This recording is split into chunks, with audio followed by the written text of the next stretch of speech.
morning, good night. Let's begin. Chapter 8 Fundamentals of Kinesiology and Biomechanics. किन्सियोलॉजी का क्या meaning होता है? दो वर्ड से बना होता है किन्सियोलॉजी। ये ग्रीक वर्ड है। दो वर्ड इसके kinesis and logos. Kinesis means motion और मोशन का स्टडी करना। Logos means study. तो means study of motion is kinesiology. Human body का कोई भी मोशन हो उसका स्टडी करना is kinesiology. The scientific study human का कोई भी फिजियोलॉजी हो एनाटॉमी बॉडी का स्ट्रक्चर हो और फिजिकल एक्टिविटी बॉडी का जो भी मूवमेंट होता है उसका साइंटिफिक स्टडी करना इस इसका क्या इंजरीज को अवॉइड करने में हेल्प करता है। एक बेटर और इजी कोचिंग के लिए हेल्प करता है और बेटर रिजल्ट के लिए अच्छा मूवमेंट करेंगे तो अच्छे बेटर रिजल्ट आएगा। Design and selection of sports clothing उसके लिए हेल्प करता है। इक्विपमेंट्स और अदर फैसिलिटीज़ के लिए भी हेल्प करता है। Assessing the activity aptitude of the performer helps to avoid unwanted movements and errors. Selection of exercise, preparation of activity. अब ये सारी चीज़ें तभी होगी जब आप बॉडी का अच्छा मूवमेंट पता होगा। उससे इंजरीज के चांसेस कम होंगे क्योंकि रॉन्ग मूवमेंट कम हो जाएगा। कोचिंग का रहता है मूवमेंट्स के ऊपर टेक्निक के ऊपर अच्छा फोकस किया जाएगा। उसके बाद हमें उसके बेहतर रिजल्ट मिलेंगे। अब हर एक स्पोर्ट्स के लिए अलग अलग मूवमेंट होता है। उसके लिए टेक्निक होती है तो उसके अकॉर्डिंग क्लोथिंग इक्विपमेंट्स ये चीज़ें चाहिए वो डेवलप हो सकती है। एक्टिविटी उसका कितना परफॉर्मेंस है उसको एसेस करने में हेल्प करता है। अनवांटेड मूवमेंट और एरर्स जैसे आप मैराथन में हमें एनर्जी बचानी होती है उसी तरह अनवांटेड मूवमेंट्स और एरर्स को हम मिनिमाइज कर सकते हैं। एक्सरसाइज का सिलेक्शन और एक्टिविटी को प्रिपेयर करने में हेल्प करता है। जब साफ मूवमेंट्स के बारे में पता होगा तो ये हेल्पफुल रहता है। Biomechanics again words bio and mechanics. Bio ये भी ग्रीक वर्ड से है। Bio means body and mechanics means animation. तो biomechanics is the little living to life for living things. इसका आप देखोगे field of physics and the forces that organisms motion as well as its application of force. और simple भाषा में कहें तो study and analysis of human movement patterns. Human के movements को स्टडी करना उसको एनालाइज करना। मैकेनिक्स के यूज में study of movement of living things using science of mechanics। Mechanics का उसका पूरा कि आपके टाइम क्या मूव हो रहा है उसमें क्या क्या मैकेनिक्स लग रहा है क्या क्या चीज़ें हो रही हैं इंटरनल और एक्सटर्नल फोर्सेस। बॉडी मूवमेंट जब हो रहे हैं तो उसमें क्या क्या चीज़ें प्रोड्यूस होती है कौन से फोर्स लगते हैं क्या क्या चीज़ें लगती है कौन सा लीवर लगता है। All this comes under biomechanics. Body का मैकेनिज्म को स्टडी करना टेक्निक को इम्प्रूव करने में हेल्प करता है। इक्विपमेंट को इम्प्रूव करने में हेल्प करता है बनाने में या फिर इक्विपमेंट बेटर डिज़ाइन हो उसके लिए परफॉर्मेंस में हेल्प करता है। इंजरी को प्रिवेंट करने में हेल्प करता है। सेफ्टी को प्रमोट इम्प्रूव करता है ट्रेनिंग में। ह्यूमन बॉडी के बारे में अंडरस्टैंडिंग होता है कि कैसे बॉडी में क्या क्या मूवमेंट रहेगा और टीचिंग और लर्निंग प्रोसेस में हेल्प करता है डिफरेंट बॉडी के मूवमेंट पैटर्न्स को और बॉडी का करेक्ट वे ऑफ मूवमेंट और क्या होना चाहिए। ये सारे ऑल दिस बॉडी के मूवमेंट को स्टडी करने से हमें हेल्प करता है इंपॉर्टेंस। पहला प्रिंसिपल है principle of angular motion. Angular motion is the motion where body moves along a curved path। curved path में एकदम बॉडी मूव करता है कांस्टेंट और कंसिस्टेंट एंगुलर वेलोसिटी। बिल्कुल एकदम एंगुलर उसका कोई बिल्कुल एक कर्व पाथ पे मूव कर रहा हो। एग्जांपल एक रनर भाग रहा है सर्कुलर पाथ पे। अब इसमें दो चीज़ें हैं टॉर्क। टॉर्क क्या होता है एक रोटेशनल फोर्स होता है that cause an object to turn और स्पिन अराउंड एन एक्सिस। एक एक्सिस पे वो हेल्प करता है रोटेट करने में। रोटेशनल फोर्स होता है ट्विस्टिंग होता है। और वेलोसिटी क्या होता है objects motion that include both speed और डायरेक्शन। उसका स्पीड कितना और डायरेक्शन कितना। ये आपका एंगुलर मोशन पे एक बॉडी जो एक कर्व पाथ पे मूव कर रहा है constant. This is your angular motion. आप इमेज के थ्रू आइडिया ले सकते हैं। Principal law of angular momentum. अब इसमें क्या होता है spinning object total angular momentum remains constant unless an external torque acts on it, मतलब कि एक रोटेशनल फोर्स उसके ऊपर नहीं लगेगा तब तक वो कांस्टेंट रहेगा।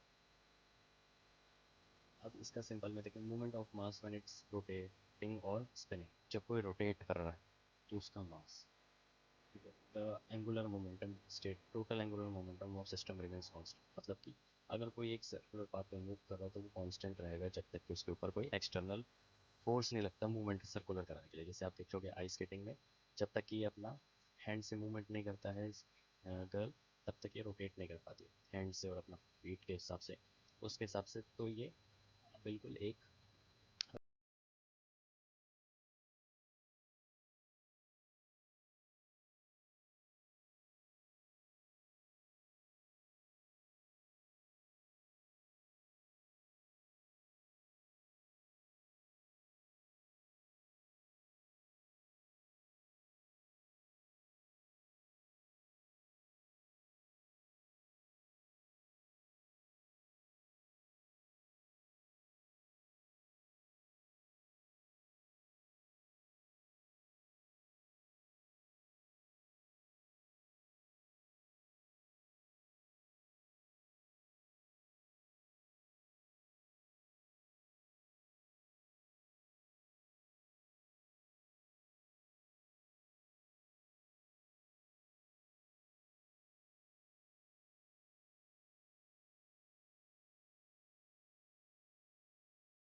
स्पिन होगा, यही होता है स्पिन का। और स्पिन को ही मैं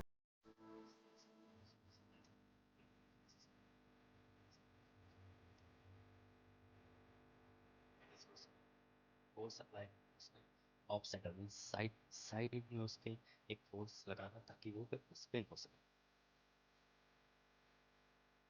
अब next kinematics. Kinematics study of description उसका description kinematics is the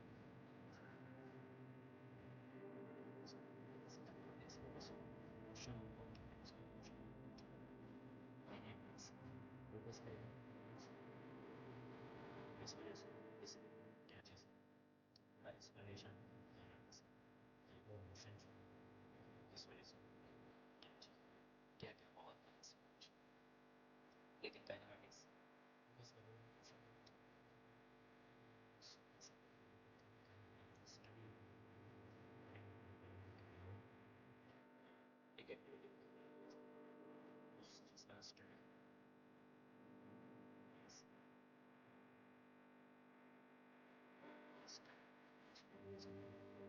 study चीज़ों को स्टडी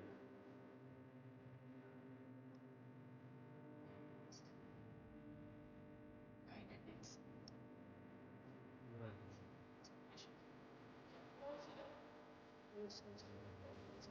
हर एक चीज़ किन चीज़ें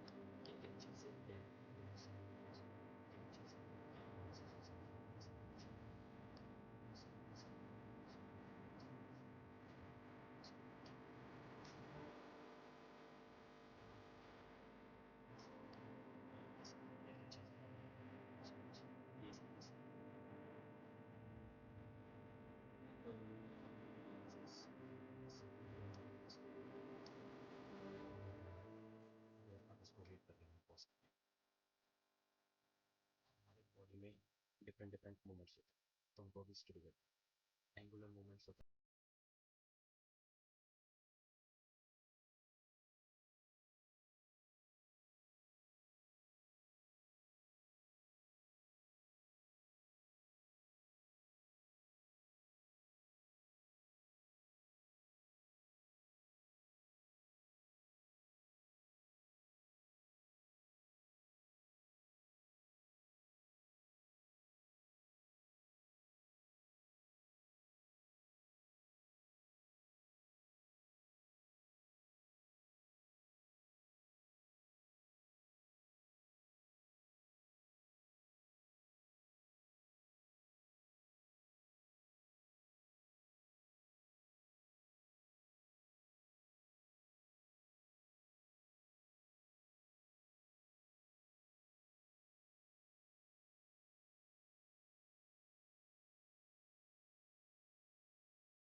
plates together.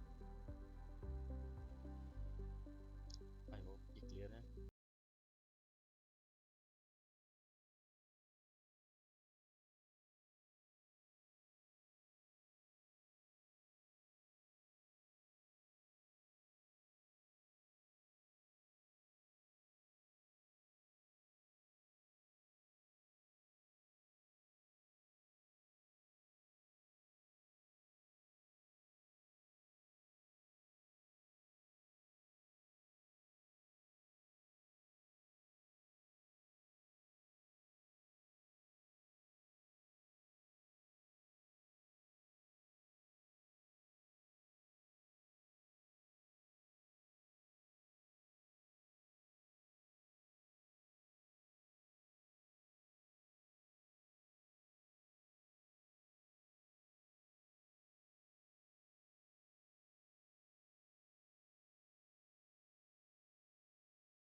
हमारा frontal axis. Left to right line एक pass होती है from the center of the body.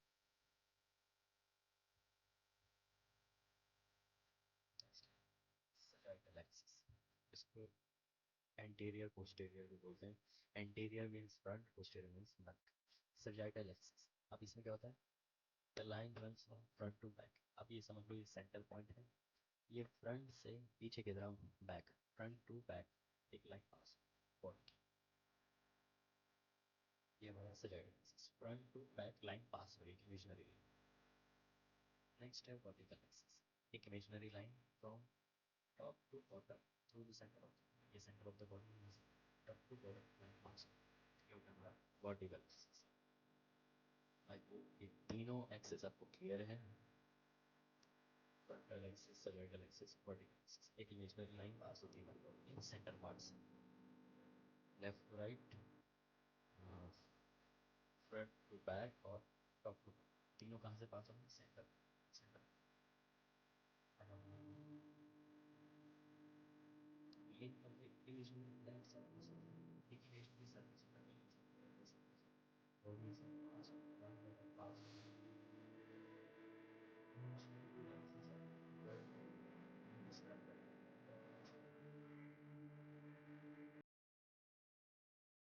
सेजेंटल.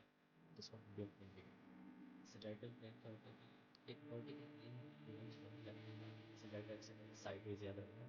Left to right हमने बॉडी को हाफ हाफ डिवाइड कर एक इमेजिनरी प्लेन लगा के service left and right body divide हो. इसमें आप ये मूवमेंट्स देख सकते हैं, फ्लेक्शन, एक्सटेंशन और ये एग्जांपल्स.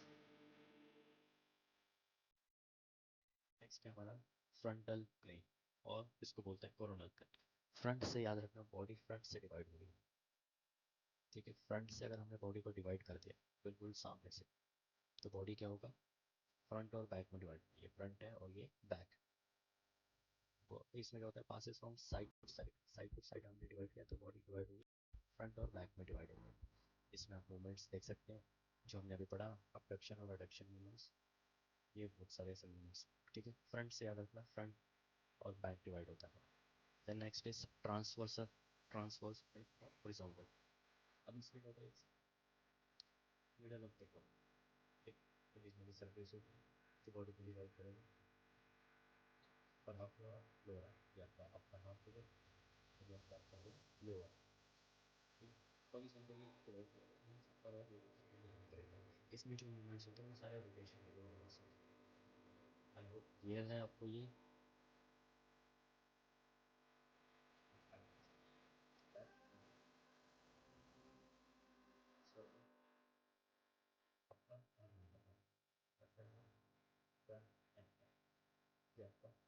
Your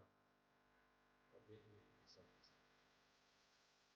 Surface है एक imaginary surface है दोनों कैसे काटते हैं बस imaginary surface देख सकते हैं plane दिख रहा है जगह पर अंदर का ट्रांसवर्स इसमें बहुत सी मोशन में moving होता है सिलेक्ट के लिए flexion extension फ्रंट में abduction abduction side flexion rotation transfer rotation spination rotation same इसी front axis है ये एग्जांपल है सर्कल एक्सिस के एग्जांपल के एक्सिस के आप वीडियो को पॉज करके फिर से इजी एक्सप्लेनेशन के साथ I hope you have to understand